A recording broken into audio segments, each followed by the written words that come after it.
For those of you who don't know me, I'm Annabelle Monzo Painter, and welcome to the Universal Business Aviation Ops Update, your trusted resource for what's impacting operations around the globe. I'm your host and moderator for today's edition, September 17th, 2025. For this episode, we're focusing on a very wide range of global operational updates, along with previews of the FIFA World Cup, Winter Olympics ops planning, news from our expanding Universal Aviation locations, with new facilities coming online soon, as well as other valuable fall seasonal travel alerts from across the Caribbean. Plus, the latest changes to be aware of on the regulatory front, as well as a sneak peek into new enhancements to how you manage essential tasks with your trip support team. While we did receive some questions in advance on the subject, today's call will not be covering the announced sale of Universal Trip Support to World Fuel Services. We're going to be focused on operational issues today. Some key takeaways. We've entered into an agreement to sell our Universal Trip Support division to World Fuel Services, which is expected to close by November 1st. The sale does not include the Universal Aviation FBO network or Air Culinaire Worldwide, which will remain under the ownership and leadership of the Evans family. Upon closing, nothing changes operationally for Trip Support customers. Universal Trip Support will continue as the same company and brand as it is today under World Fuel. Your Trip Support team is also staying the same. All your saved phone numbers, emails, and uvGO accounts will work as normal. And for most customers, your account manager will stay the same too. In addition, Universal Trip Support will continue working closely with the Universal Aviation FBO network and Air Culinaire Worldwide to support the complete life cycle of your missions. All of that said, if you have any questions not covered in the FAQ Lewis provided in the chat, please reach out to your Universal account manager. They are going to be your best resource to get the specific answers you need related to your account. Now, on with the show. Let me introduce you to our panel of experts that will help us navigate our topics today.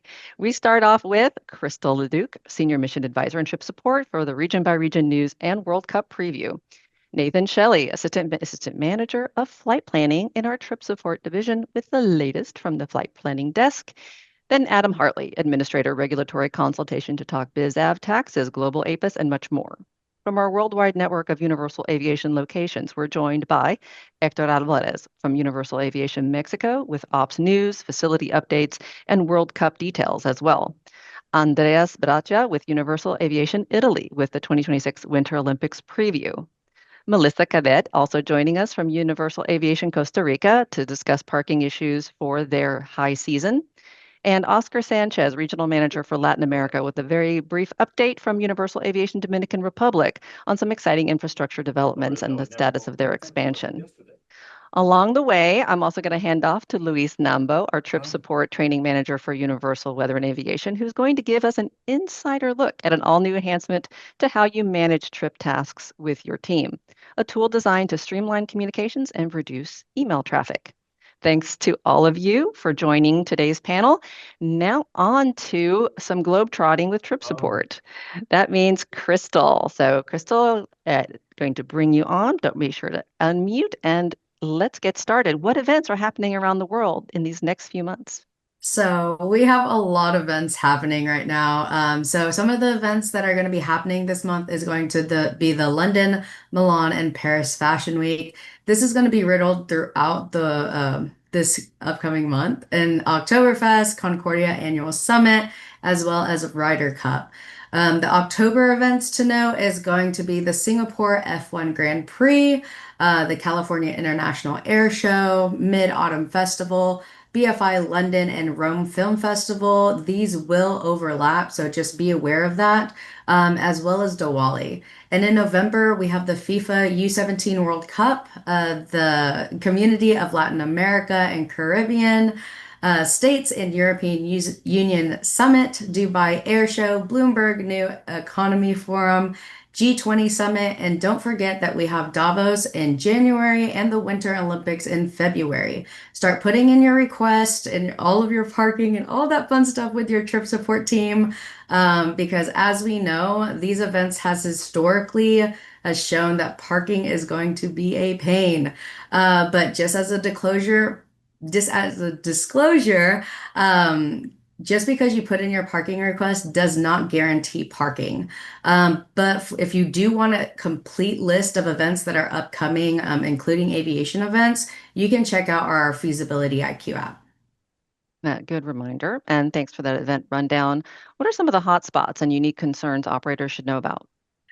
So one of the events that I noted in October is going to be the Singapore F1 Grand Prix. So this event will drive heavy general aviation traffic to Singapore, and as we all know, that means that we are going to experience congestion. Outside of the normal parking issues, limited transportation, hotel bookings at a super high rate. Ensure that your principals and crew note that there is a strict enforcement of e-cigarettes as well as vapes. So these items are actually prohibited in Singapore, and it must remain secure on the aircraft and not be removed at any time. If any travelers are found in possession of undeclared e-vaporizers, they will face fines and referrals to the Sciences Authority for investigation. Also, in China, they do have specifications for the battery packs that can clear through customs. So if you have any upcoming trips to China, just make sure that if you have battery packs on board, just make sure that they are in compliance with that. Thanks. Those are some good and timely, very specific reminders. Yeah. Now that European peak season has finally slowed down, what else is of note for European operations? So, one of the biggest concerns that we are kind of seeing pretty often recently is going to be the major ATC strikes in France. So they did have one scheduled for September 18th and 19th, but that has actually been suspended by the SNCTA and rescheduled for October 7th to 9th. That said, the other unions, UNSA, and CGT, they still plan to have a strike on September 18th. So there is going to be localized disruptions, and it's a very high chance, but the impact is not going to be expected to be as big than originally forecasted. However, Le Bourget will face a severe capacity constraints with only 6 movements per hour during the morning hours, and operators should still prepare for significant risk in early October. And that's when the broader SNCTA actions take place. So our ops tip is avoid filing French alternates during this period and consider early slots at non-French airports to mitigate disruptions. Even though we are experiencing these ATC strikes in this area, we are coming to a close for the European peak season and rolling into the Caribbean peak season this fall. Also, just note Stansted night slots are also once again available. This is effective immediately now through the end of October. There is only going to be 10 night slots that are available, and these do go really fast. I know that there's been multiple situations where someone's just like, hey, I want to go at night. And I'm like, it's already completely filled. And so while it's not officially announced, it is anticipated to stay in place until April 2026.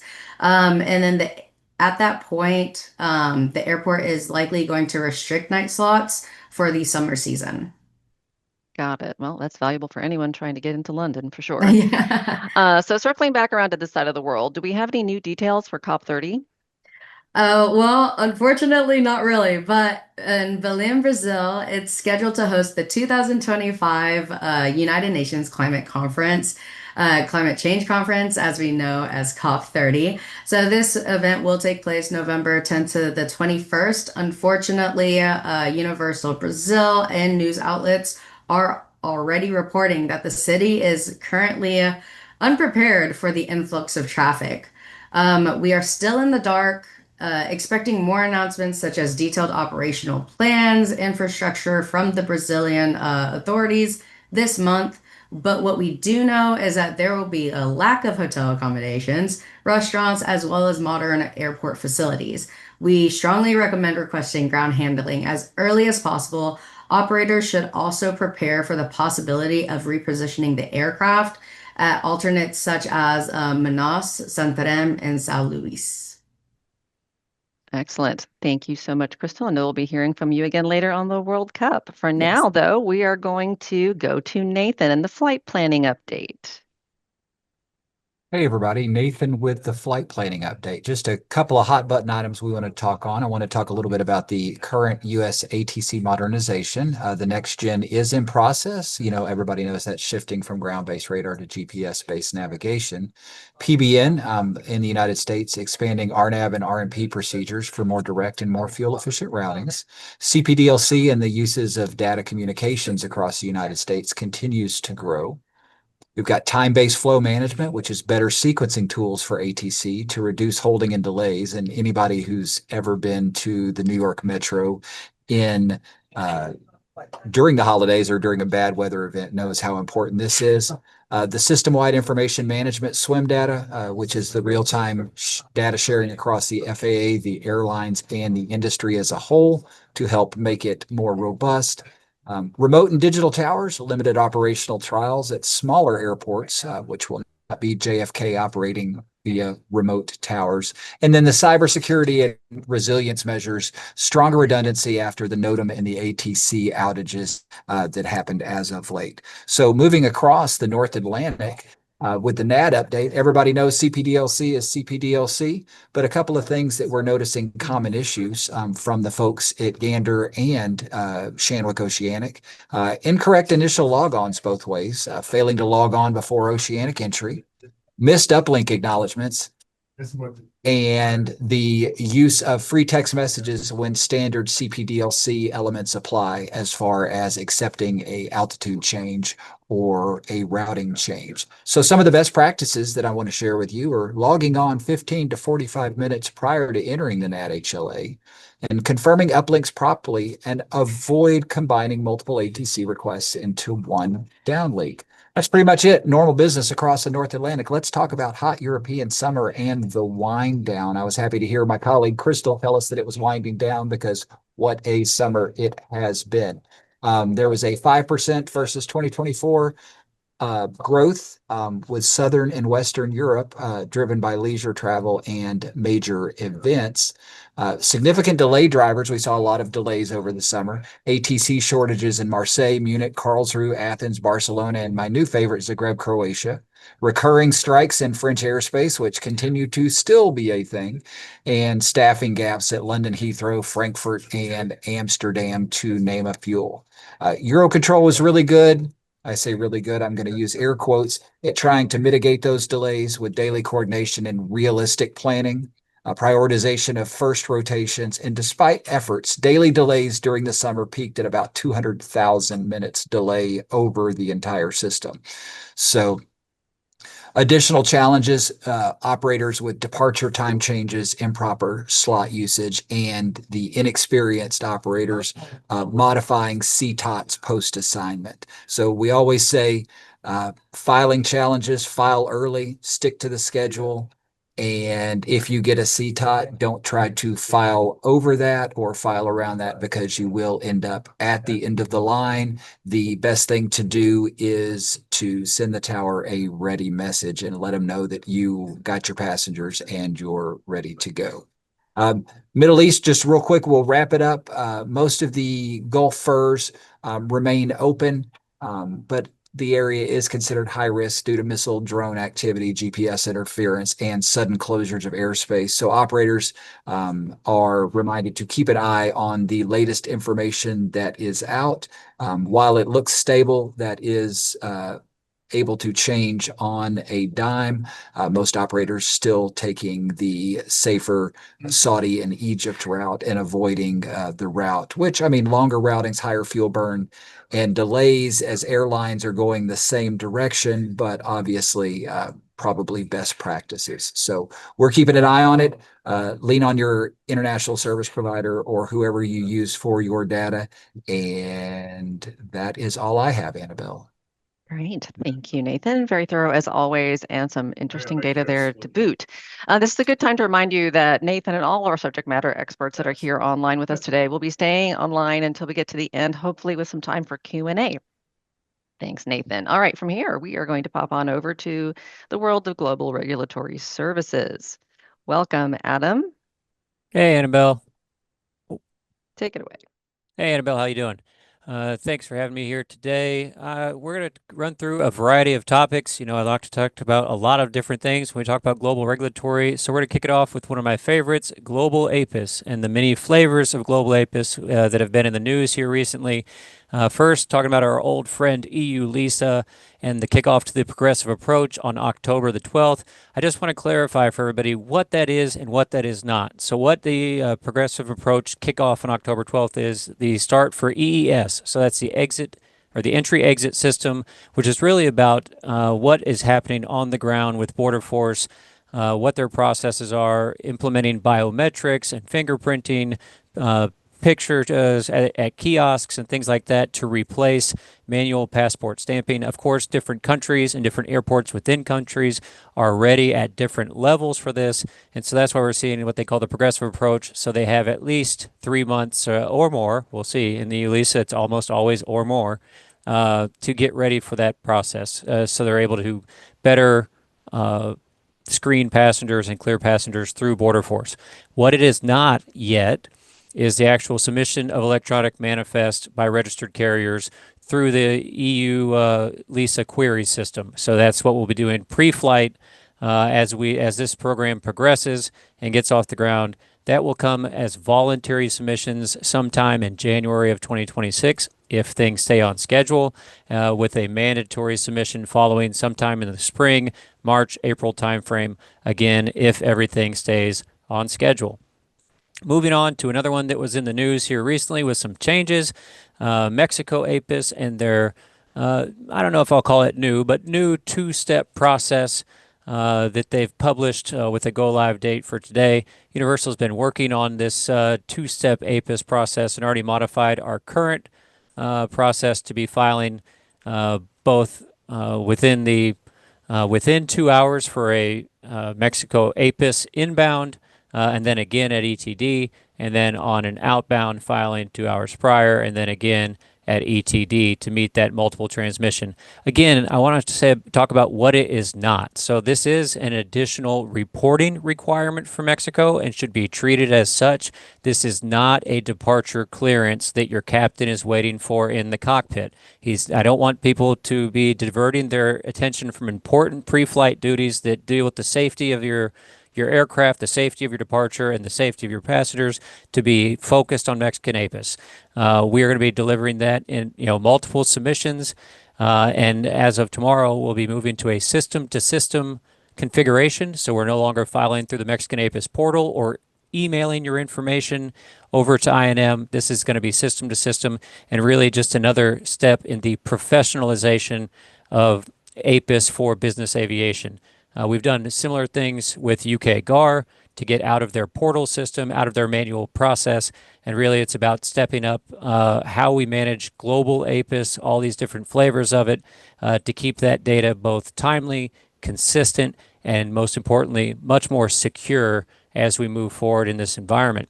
And the global APIS environment just continues to grow. So we've got uvGO and the outlying stations that's putting pressure on operators to submit. So that's Isle of Man, Jersey, and Guernsey. We've implemented that process here to make sure that those local forms are being filed. Greece has been in the news with an API or APIS requirements.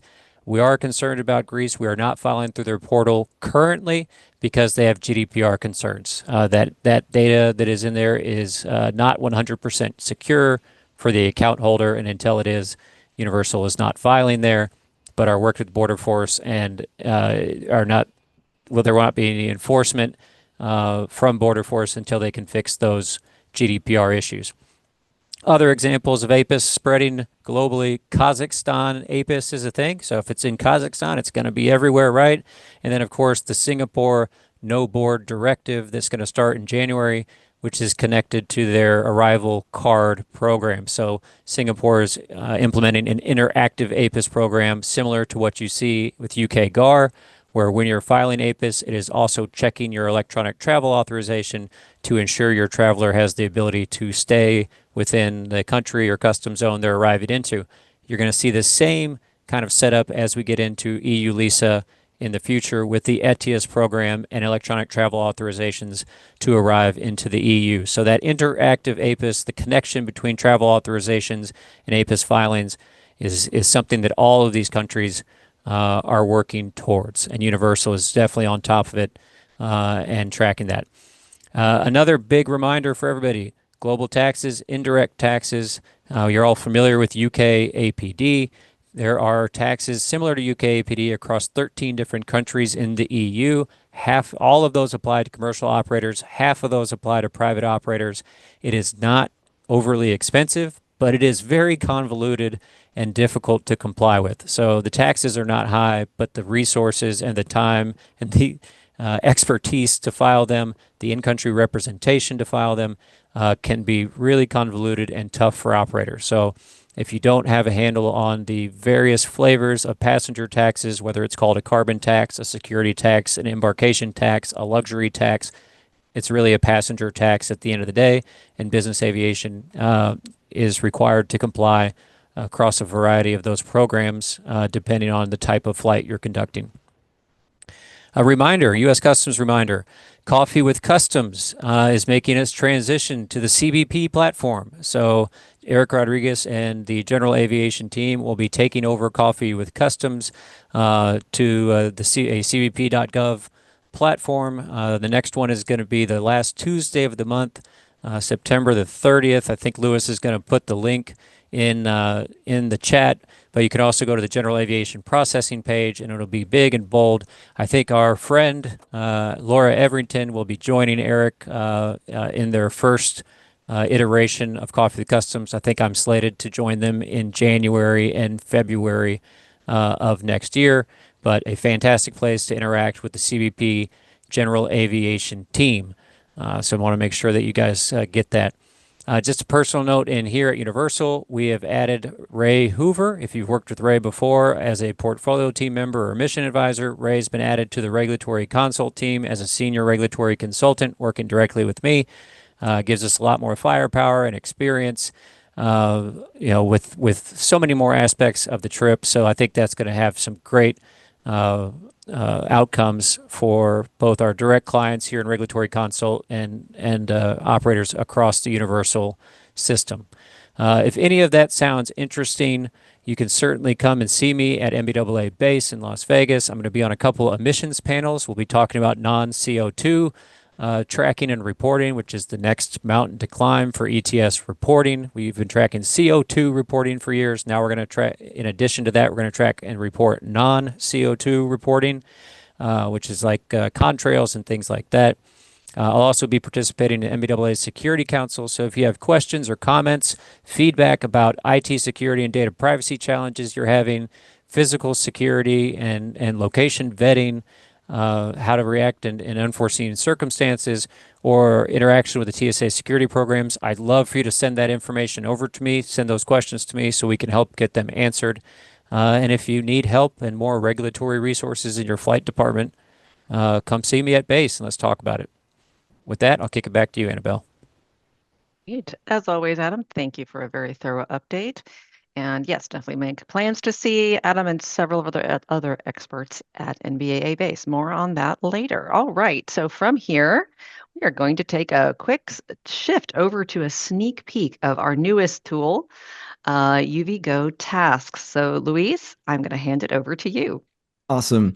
Hi, everyone. And thank you, Annabelle, for having me on the webinar. Now, I want to start off by asking everyone a question. On average, how many emails do you get for just one leg of a trip? Like, really think about it. Doesn't, right? Sometimes even more. One email chain for services, another one for updates, another one for more questions, and so forth.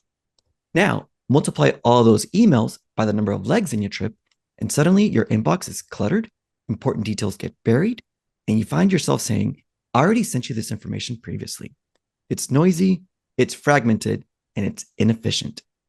These are the exact pain points that the new tool that's coming in uvGO, Tasks, was designed to solve. With Tasks, everything comes together in one centralized location. Instead of scrolling through endless emails, you'll be able to see all of the items needed from you for the success of your missions. So with Tasks, everything comes together in one centralized location. So like what I was saying, instead of scrolling through endless emails, you'll be able to see all of the items needed from you for the success of your missions. You'll be able to securely share documents by dragging and dropping them in. communicate with us via comments inside the tasks, and you'll have an audit trail all in one place. Each task connects directly to a mission. So at a glance, you'll be able to see what's required, who owns it, when it's due, and where it stands. So let me go through a quick example. So let's say you have a trip to Mexico. Let's say Toluca. Now we're working on your mission, and we quickly discover that we have expired passports for a crew member and a passenger.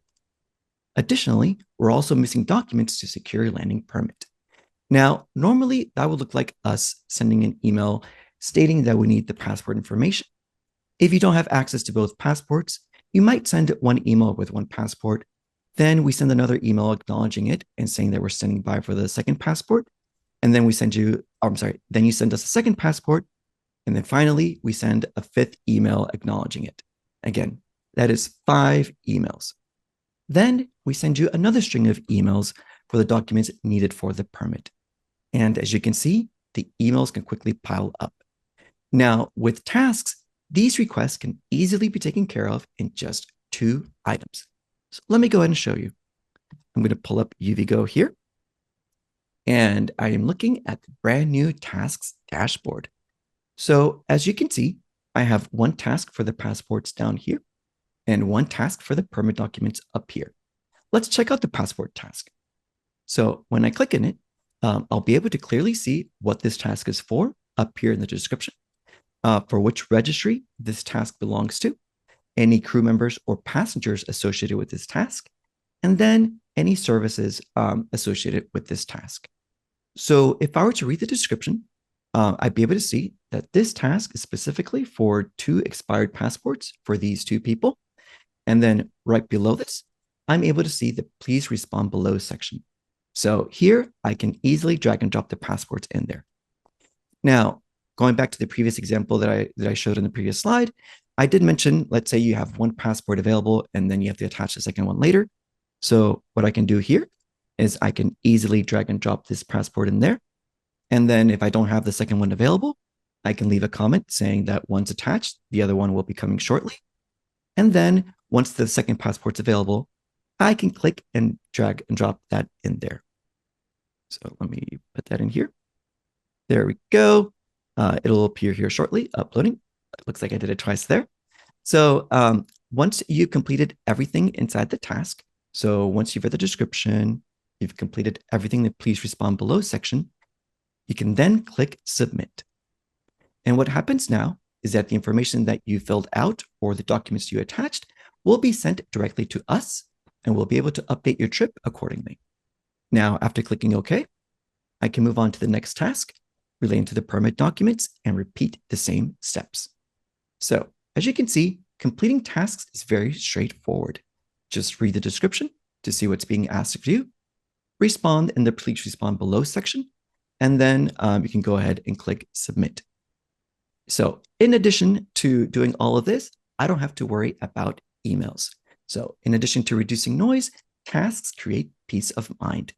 You can trust that nothing is slipping through the cracks, and you can spend more time focusing on the bigger picture and not digging through emails. Now, what I've shared with you today is just an overview. Task is already transforming the way that our teams are working internally, and we're excited for you to see how this may transform your experience as well. Tasks will be available to all users with a uvGO account at no additional cost within a couple of weeks. More details on the release date to come out soon. Now, if you would like an in-person walkthrough of tasks, we invite you to join us at MBAA next month. Our experts will be running demos, walking through trip scenarios, and answering questions that you may have. This tool was built for clarity and designed for collaboration. We can't wait to show you more of it. So thank you for your time. Back to you, Annabelle. So, and just to clarify, I heard you say that using this new uvGO task tool is totally optional right now, correct, for adoption, i.e. it's going to be available to anyone with a uvGO account. They can start using it right away once it goes live in October. But if you all choose to continue using email, that is going to make no impact on the way your trip is being managed now, right? That is absolutely correct. Tasks are going to be more of a supplement to the uvGO experience. The examples I highlighted show how tasks can reduce the number of emails and provide everything in one centralized location. But if clients would prefer to stick to emails, they absolutely can. Opting out from tasks will not have any effect on the success of their missions. Got it. Okay, so that's an important point. Thank you for emphasizing that. Definitely a great way to increase adoption overall and risk-free, if you will. And there is no cost for access as well. It's part of the trip management process and interacting with the team. Yep, Great. that is correct. Tasks will be available Excellent. to clients at no additional cost. Excellent. All right. Well, thank you. That is indeed a great new enhancement, and we look forward to seeing how things roll out in October. Thank you. Okay, so from here, we're going to step into the universal aviation world a little more heavily, and we're going to start off with the FIFA World Cup. And in this case, Hector Alvarez with our Universal Aviation Mexico office is going to get us started. Bienvenidos, Hector. This is Hector's first time as a webinar contributor, so give him a warm welcome. And Hector, can you get us started with an overview of the 2026 World Cup, the matches in Mexico, and the host cities, stadiums, and the games with recommended airports? Hello, everyone. Yes, as you know, the opening match will take place in Mexico City. The recommended airport is Toluca Airport, ICAO designator Mike Tango Oscar. And the other two cities that will also host games in Mexico are Guadalajara and Monterrey. The designator for each airport is Mike Wolf Lima and Mike Yankee. And Hector, what are the biggest challenges operators should be expecting at these airports for parking slots and ramp space? Yes, slots are not required in Mexico for general aviation operations, but for this specific date, due to the high traffic that will be taking place, slots will be implemented. So, yes, we are going to coordinate your slots. We can run out of space with ramp in the three cities, and those are mainly the challenges that operators should expect. So definitely something for operators to think about in advance, since slots are not common for Mexico operations. So what steps should operators be taking now with that in mind for permits, parking, hotel accommodations ahead of the tournament, in addition to the slot information? We are recommended operators to plan their operations well in advance. Just as hotels can run out of rooms, we can also run out of ramp space. So please make sure you send your request as soon as possible, as soon as you have the information, so we can secure slots, parking, overnight, and transportation services. Excellent. Contingency planning, including alternates, fuel arrangements, and CIQ processing, try that again, CIQ processing, given the expected congestion. What's your advice? Yes, the designated alternates are for Mexico City, Santa Lucia, ICAO designator Mike Sierra Mike Quebec Tango also is an airport designated as alternate, and even Acapulco, Mike Alpha Alpha.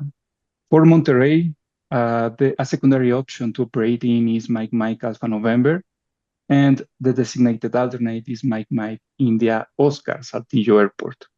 For Guadalajara, the designated alternate is Mike Papa Romeo. If we run out of space, we will have to divert operations into these other locations for parking or overnight.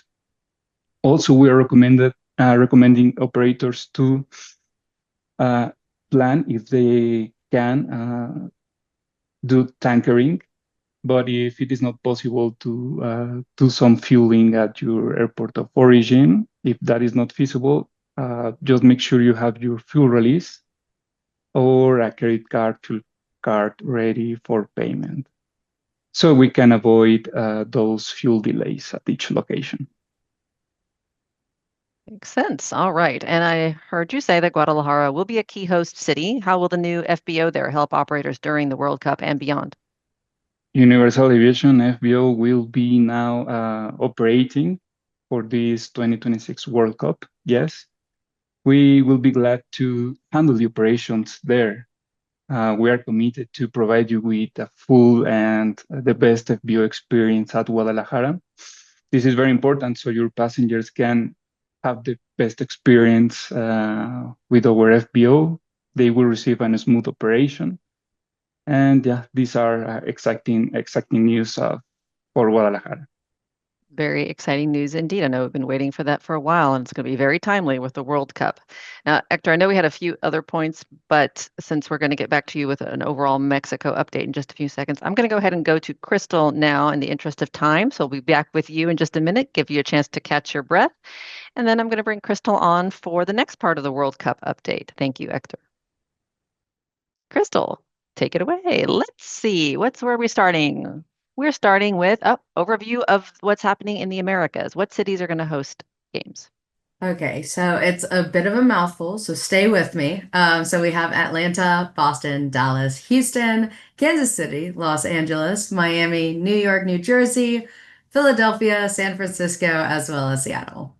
When and what should we expect in terms of parking slots, ramp space at those locations? So our expectations, we will have more of a grasp this November or December. That those months are going to be the critical month for new operational details. Okay. As match locations and slot programs are finalized.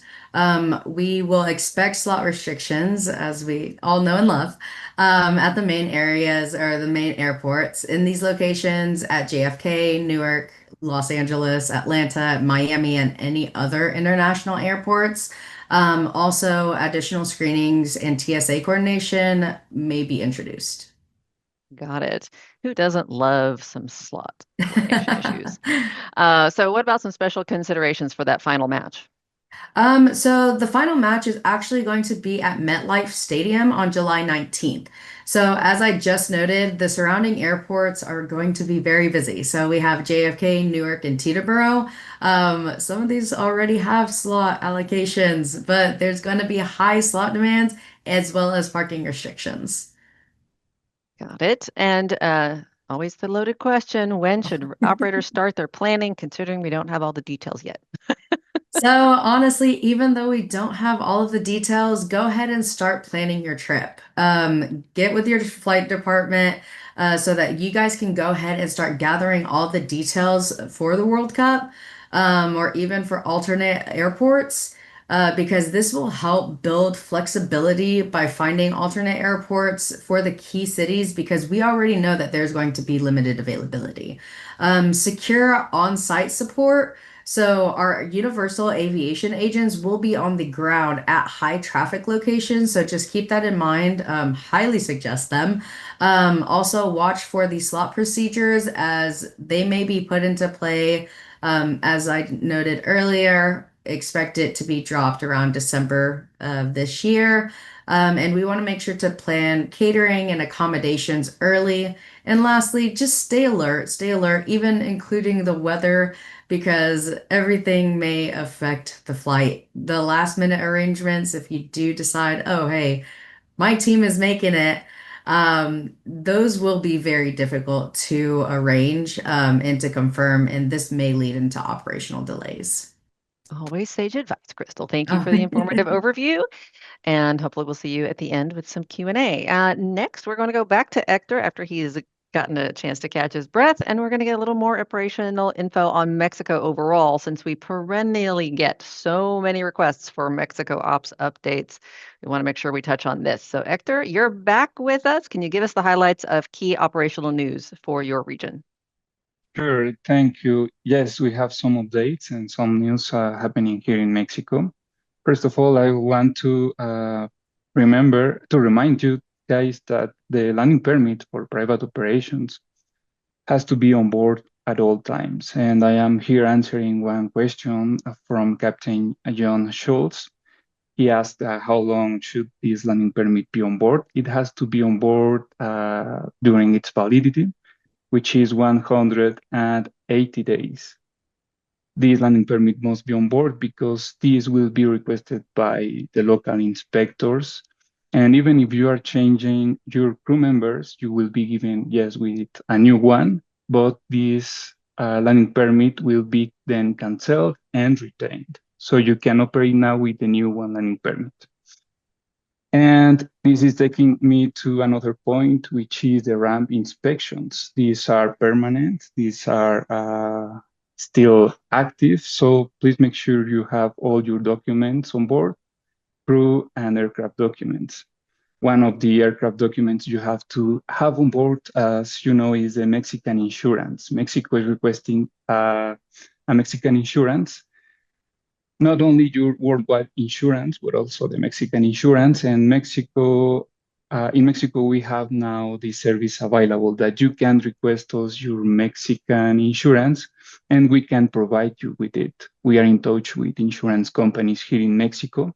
So we have this service now available. We can provide you with your Mexican insurance. Another point is the Mexico City Grand Prix. This is taking place here in Mexico City in October.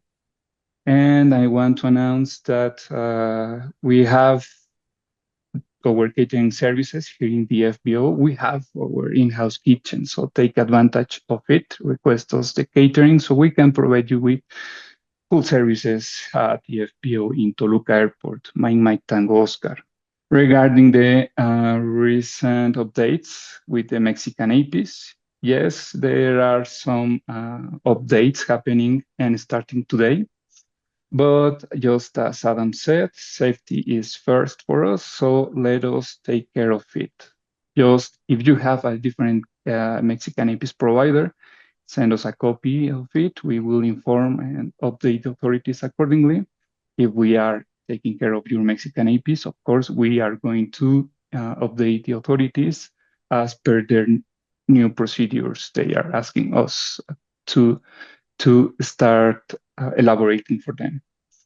And also regarding the FBO opening at Guadalajara, the opening date is on March 2026. We are fully committed, as I said before, to delivering you a high quality FBO experience. So we will be sharing more details about this FBO within the following months. Stay tuned. And we look forward to welcoming you soon in Guadalajara. Excellent. Thank you, Hector. I appreciate it as always. And thanks for joining us for the first time. It's great to add you to the team. From here, we are jumping over to Europe and going to an update from Andrea with our Universal Italy team regarding the Olympics. Welcome back, Andrea. It's always a pleasure to see you. I know it is late for you, so thank you for joining live. All right. And biggest operational challenges for the Winter Olympics in North Italy. What can operators expect? One of the main challenges will be managing airport capacity across the entire North Italy area. With a significant increase in demand expected from VIPs, delegations, and corporate travelers, operators will need to plan well in advance to secure access to preferred airports. Coordinating ground handling, parking, and crew logistic will also be critical. Excellent. And how are local authorities preparing the airports like Linate, Milan Malpensa, Bergamo for the surge in traffic? Authorities are working closely with the Civil Aviation Authority INAC, with the Air Traffic Control INAV, and airport operators to enhance infrastructure and streamline procedures. Milan is being positioned as a key hub for business aviation. At Milan Linate, in fact, both the apron and the general aviation terminal will be expanded, and Universal Aviation plans to introduce a new VIP passenger and crew lounge. Excellent, great news. And what other recommendations do you have for best airport options? While Milan Linate and Malpensa will be the primary entry points, Parma Airport, Lima, India, Mike Papa, is emerging as a strategic alternative. It offers less congestion, flexible handling, and proximity to northern Italy's key road networks. Excellent. And then, always favorite topic, slots, parking, or permit considerations that operators should think of now? Yes, slot coordination will be mandatory at all airports during the Olympic period. Parking will be limited, especially for extended stays. INAC, the Civil Aviation Authority, is expected to release detailed guidelines soon, so early engagement with us is strongly suggested. Stay tuned. Stay tuned. And how far in advance are we talking? Should we start making those requests? Ideally, operators should begin planning as soon as possible. Hotel availability for crew will be tight, particularly in Milan and Cortina, and ground services may be stretched. Understood. Any lessons you want to share from what Milan has learned from the Paris Olympics recently? From Paris and previous events, operators learned the importance of early slotting parking requests, having backup airport options, coordinating closely with Universal Aviation and local handlers. Flexibility and proactive planning are key to avoiding delays and disruptions. Excellent. Thank you so much, Andrea. I know we had a couple of additions here, but I'm going to move us forward since we're starting to run out of time, unless there's anything else you feel is super important. Are we good? Operators should stay aware of ongoing regulatory updates, including the still current disinfection requirement. And if your passenger are interested in helicopter transfers to the Olympic sites, please contact us for the best options. Oh, thank you for mentioning disinfection. That's a popular topic, and I know one that you adore talking about in every way. So thank you, Andrea. Most importantly, go to our Universal Aviation Italy experts for anything to do with disinfection and our much more fun topic of the Olympics. So please, thank you, and a pleasure to have you, Andrea. All right, now we're going to jump back over to the Caribbean and to Costa Rica. Another new contributor joining us is Melissa. Welcome, and bienvenidos. So, Melissa, we know that it is about to be high season for Costa Rica. And it's always busy, but this year sounds even tougher. What should operators be doing right now to prepare? Hello, thank you for having me here. So high season is approaching Costa Rica, and I want to share some updates regarding parking restrictions as all the years and or recommendations. So the operators should submit their parking requests as early as possible, even for tentative flights. Costa Rica airports during high season slots are extremely limited. Early planning is essential to avoid delays and issues and operational delays. So another point is that nothing is expected to be announced at my Romeo Oscar Charlie for general aviation. Arrivals and departures won't be allowed from 10 a.m. to 50 local time. And another point is an upcoming new constructions in the ramp is coming in my Romeo Oscar Charlie starting in 2 months. This project will impact the parking spaces for overnight and ramp operations during the high season and for the next year. Parking slots are fully managed by the airport authorities here, and we have a waiting list. For this reason, we must send all the parking requests for the operators, and we need the type number, aircraft type, the dates, complete passenger information or pax count and crew count, and consider please turnarounds for both airports, my Romeo Oscar Charlie and Liberia, to pick up or drop passengers when possible. Thank you, Melissa. Any advice for crews regarding accommodations and scheduling? Yes, hotel and rental car reservations should be made well in advance to the high season demand. Also, we have a lot of traffic jam, and the day of the departure and early pickup time is strongly recommended to avoid delays in departure day. The fuel services in Costa Rica are provided by a single supplier management by the government for all the aircraft categories, commercial, general aviation, and domestic. During the peak season, operators should expect potential fueling delays exceeding sometimes 1 hour. So, and also the commercial airlines has the priority here. And customs in San Jose, per the NOTAM, crew and passenger must be cleared at 9:30 a.m. And additionally, crew must request taxi clearance from the control tower with passengers on board at 9:45 local time. NOTAM is pending of publication now. Okay, I want to make sure, Melissa, we touch on the string of runway closures at San Jose. Any specifics on those? Yes, arrivals and departures between 10 to 50 local time will be not allowed in the event of diversion, please note that my Romeo Oscar Charles, my Romeo Lima Bravo, and my Romeo Papa Victor, that this is Liberia and Papas Airport, also have limited parking available. So the vet's advice is to operate on a schedule and plan arrivals or departures in the authorized time windows. Stay in the window. Yes. Yeah. So from your team's perspective on the ground there in San Jose and Liberia, what are other common mistakes or oversights you've seen?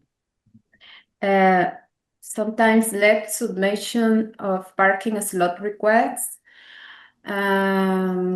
insufficient consideration of peak traffic congestions periods affecting transfer to and from the hotels, not allowed the NOTAMs and weather updates in the region, lack of confirmed fuel lists or fuel arrangements on the day of departure, last-minute catering requests. We have also one supplier here, so orders placed late sometimes can be delivered at the requested time, and last-minute change on the Gendex in and out. Excellent. Well, Melissa, those are timely updates considering the high season. And most importantly, on top of all that, thank you for joining us and giving us that update personally. Thank you. Appreciate Thank you so joining much. the team and preparing those details. So one more update, and this time from Oscar, also part of our Latin America team. And he manages our Latin America region for Universal Aviation. Welcome, Oscar. He is going to take a quick moment to give us some Dominican Republic updates. Please go ahead, Oscar. Thanks, Annabelle. Morning, everyone. And I know we're running out of time, so we're gonna do a quick update for Dominican Republic. We have some really great news about Dominican Republic. Our network continues to grow. We right now have 8 airports that we have presence on with ground handling, and we are opening our new facility for the General Aviation Terminal uvGO in Samana. So we're expecting this to come online mid-October. So expect a new facility when you go there. This is going to be, as usual for Universal, the service that we provide right now in El Higuero in Santo Domingo and Samana with the GATs that we currently have there. So this is going to be our new one. Then just a quick update on the operational side. We should expect some operational constraints at Las Americas in Santo Domingo. They are building new facilities. So we had a ramp relocation from General Aviation. This is causing some issues for the operators. It's taking more times to get in and out. Parking constraints. They are now operating on their spot locations. So plan in advance and always consider El Higuero at Santo Domingo as an option for you to go to DR Santo Domingo. Then Punta Cana, they are undergoing some remodelations as well. We have a new uvGO that is temporarily relocated, and some new or some updates on the Summit of the Americas 2025 coming on December 5th. If you're planning to go there, please plan in advance as there's going to be some parking restrictions. Excellent. Thank you so much, Oscar. I appreciate the last minute update from the Dominican. All right. So from here, we are almost at time for the hour, but I did have one question at least we answered quite a few questions directly to some of you because they were a little specific. So I want to make sure you're getting a detailed answer back. And if you haven't received it already for any of you that submitted in advance, you should be hearing from a member of our team. But we did have one that was a little more general that Andrea with our Universal Aviation Italy team wanted to address. And this was just more about special requirements and procedures for the Olympics. Yes. We had a meeting with INAC recently for a follow-up, and we expect them to release detailed guidelines soon, but nothing official yet. Excellent. All right. Thank you, Andrea. And stay tuned, as always, for more details for these major events. From here, I'm going to ask Louis to do a quick check-in. Is there anything that we want to highlight from questions that have come in through the chat? No, I believe everything's been answered already. Excellent. Thank you again. It's amazing to see you all engage on the chat this way and let our experts talk to you directly there and still share it with the whole group. Keeps us all on track and hopefully valuable to everyone attending. Appreciate that. All right. Well, with that in mind, then we are going to go ahead and wrap up.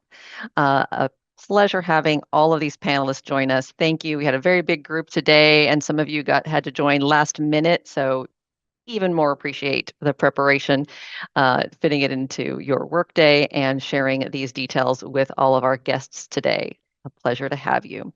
And don't forget, our Universal team looks forward to welcoming anyone attending NBAA 2025 in Las Vegas. We're going to be at booth 3945. I will be there. Look forward to seeing you. Come see me. That's October 14th and 14th through the 16th. And as always, you can always drop me a note at operationalinsight@univway.com with any topics, burning questions, or suggestions you have for future webinar topics. A pleasure to see you all again.